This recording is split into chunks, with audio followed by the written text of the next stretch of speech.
This is Neel Desai and Riya Patel for SBNet, here with Mr. Van Jones, Chief Advisor to the White House Committee on Green Economy Jobs and Environmental Quality. Welcome to Vermont, Mr. Jones. Happy to be here.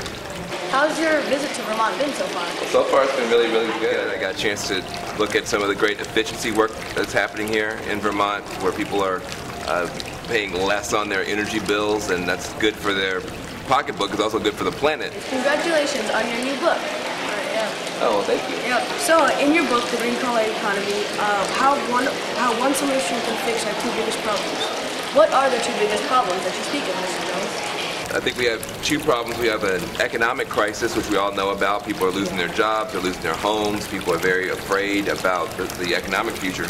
There's also an environmental crisis, as we see global warming getting worse and worse, more crazy weather and that kind of stuff. So President Obama believes that we can fix both of those problems with one solution, and that one solution is green jobs.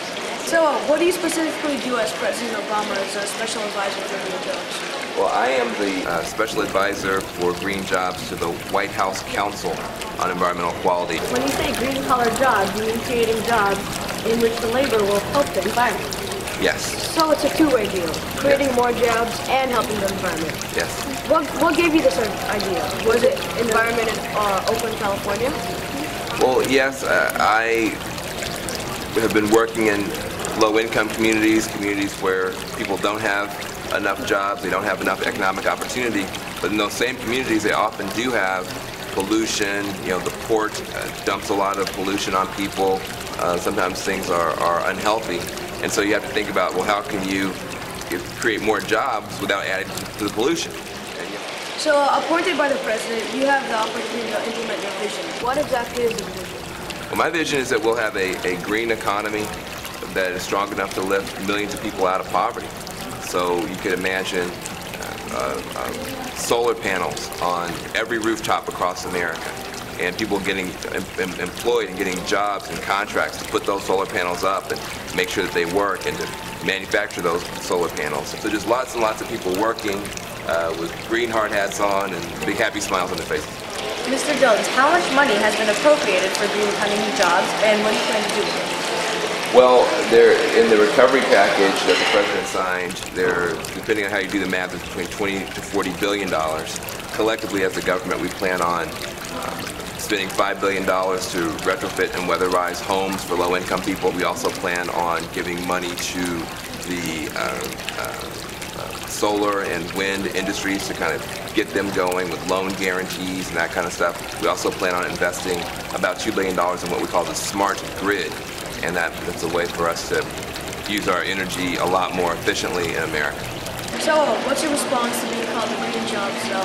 I call myself the Green Jobs Handyman. You know, my job is to try to help Barack Obama get all of his ideas, turn from vision to reality. Can you explain what you mean by saying you want to green the ghetto? Well, that's a phrase from a woman named Majora Carter. Her view is that we cannot beat global warming if we don't green the cities, because the cities are responsible for about 75% of all of our greenhouse gases. And so in order to beat global warming, we have to do right in our rural areas, but we also have to do right by our cities. And who lives in cities? Often poor people, often people of color, people who maybe don't have a lot of advantages. So she says, well, green the ghetto first. If you bring green solutions there first, then you bring jobs, you bring hope, you bring opportunity, maybe you reduce violence. At the same time, you also can help to cool the earth down with all these new cool technologies. So you can cool the earth down and calm the block down at the same time. Your dream started in Marin County, California, where you saw green grass, blue skies, and people eating organic food. You wanted every place to become like that too. But why did you go there in the first place? Well, there was a retreat center in Marin County where people go, they work too hard to get some rest. And I had been working really hard. I found out about it, so I went over there, and I was really surprised to see everything that they had. And we didn't have those things in Oakland, California, where I was doing my work. So I said, well, why do I have to drive? It's beautiful out here, but why do I have to drive 20 minutes in my car to see this? Shouldn't every place look like this? And shouldn't we have these opportunities everywhere? Do you know how many cities in the U.S. are similar to your home, Oakland, California, with pollution, crime, and not much organically grown produce? Well, too many. I don't know the exact number, but too many. And I think the parents who live there, raising their kids there, deserve that same opportunity to give their kids healthy food, just like everybody else.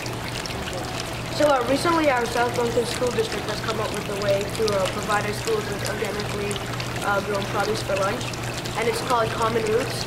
So, which will eventually be a self-sustainable farm. So, a dream by our own elementary school teacher, Mrs. McMillan. And food grown there will be used in our school lunches, giving students a healthier meal, and students will have the opportunity to work there and learn how to work the business too. Wow, that's great. So students will not only be the only ones working there, there will be many jobs created with this farm. There's a 65-acre plot that we are given the chance to buy. But where will the money come from? What about the cost of maintenance? We often talk about how much things cost. And I think we have to look at it from the point of view of not only how much money will this cost, but how much money will it save. If we're giving young people soda, pizza, and bad food, that might be cheaper in the short term. But in the long term, we're going to be paying a lot of money in the healthcare system for diabetes, cancer, obesity, etc. So my hope is that decision makers will not just look at the short-term costs, but we'll look at the long-term savings and support projects like the one you just described. Everybody can, of all colors, whatever gender you are, whatever background, you can be a part of what Barack Obama is putting forward, a new energy economy with new jobs, new products, new services, new opportunities. The best thing you can do right now is to study, learn, read. Don't just do your homework, do that, but go beyond that and be a self-learner so that you can be a part of this whole new energy revolution. Thank you very much for your time, and good luck with your journey to a green car economy. Thank you. You have our support, and enjoy the rest of your stay in Vermont. Thank you very much. Very good. Very good. Thank you. Great. For the SBNN, this is Riya Patel And Neel, Desai.